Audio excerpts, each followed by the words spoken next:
The Cabin Murder. A group of 5 friends, Emma, Lucas, Clara, Ryan, and Mia, arrive at a secluded mountain cabin for a much-anticipated winter retreat. The cabin, nestled deep within a snow-covered forest, seems like the perfect escape from their busy lives. As they unload their gear and step inside, the warmth of the crackling fireplace and the rustic charm of the wooden interior promise a cozy weekend ahead.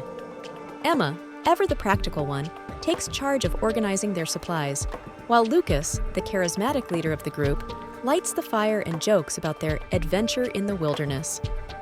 Clara, however, is less at ease.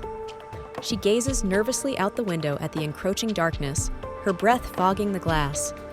Mia, full of energy, insists on taking photos of everyone, while Ryan, the group's sarcastic skeptic, cracks jokes about being snowed in.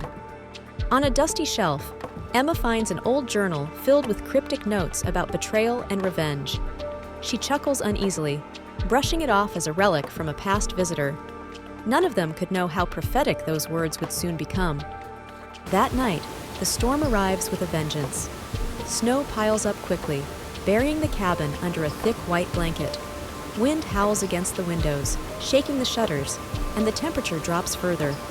The friends huddle in the living room, playing cards and sipping hot cocoa. Mia jokes about being trapped, but her laughter sounds forced, and Clara's anxious glances at the window betray her unease. The lights flicker as the storm intensifies, and Lucas, ever the optimist, reassures everyone that the generator will hold. He locks the front door with a casual remark, "No one's going anywhere now."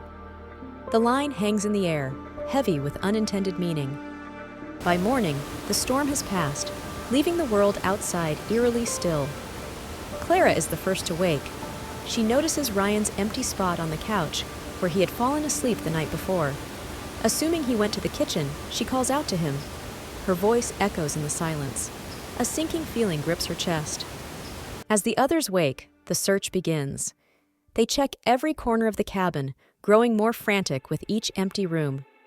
Eventually, they venture outside, their boots crunching in the freshly fallen snow.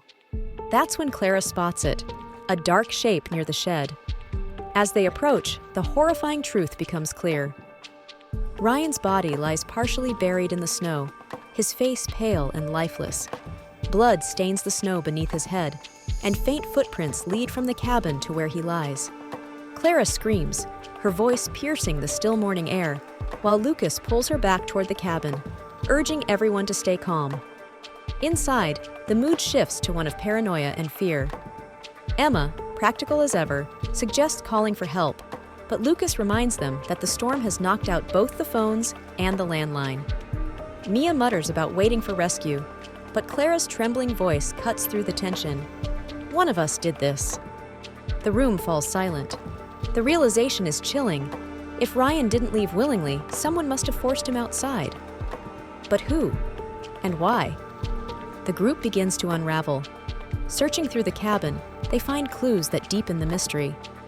Emma discovers Ryan's journal, which contains cryptic entries about a recent affair he uncovered between 2 people in their group. The pages are torn, as if someone tried to destroy them. Lucas finds a piece of torn fabric snagged on a hook near the shed. It matches Mia's scarf. When he confronts her, Mia's face flushes, but she denies having anything to do with Ryan's death. Clara, searching the living room, discovers an empty bottle of whiskey in Lucas's bag. The group remembers Lucas's argument with Ryan the night before and begins to suspect his involvement. Flashbacks start to piece together the fractured timeline of the previous night. Ryan confronting Mia about her dishonesty, accusing her of hiding something. Lucas and Ryan outside in the storm, shoving each other as tempers flared. Clara overhearing a tense exchange between Emma and Ryan in the hallway. The accusations fly, each friend pointing fingers. Emma accuses Mia of luring Ryan outside to keep him quiet about the affair.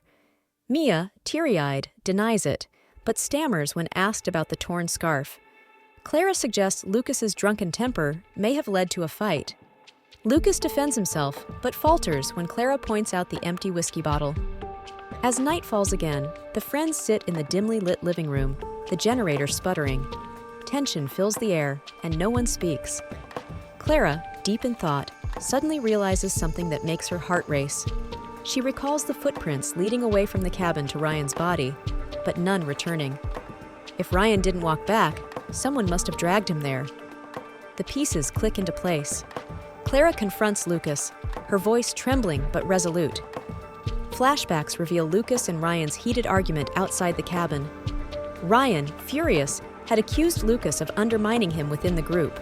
Lucas, in a fit of anger, shoved Ryan, causing him to slip and hit his head on the icy ground.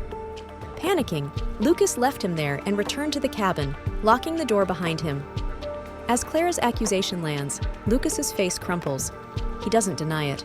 His voice shakes as he admits that he never meant for Ryan to die, but fear clouded his judgment. The weight of his guilt is palpable. The next morning, the storm has cleared completely. A rescue helicopter approaches in the distance, its sound breaking the heavy silence. The friends emerge from the cabin, exhausted and broken.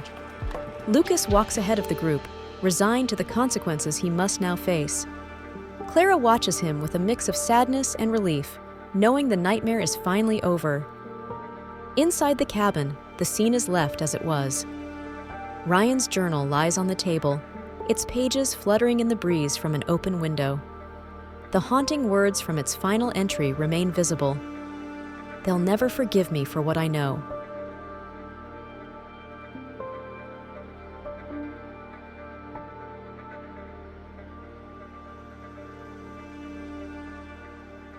The end. If you love this video, please do not forget to like, comment, share, and subscribe. Thank you for watching.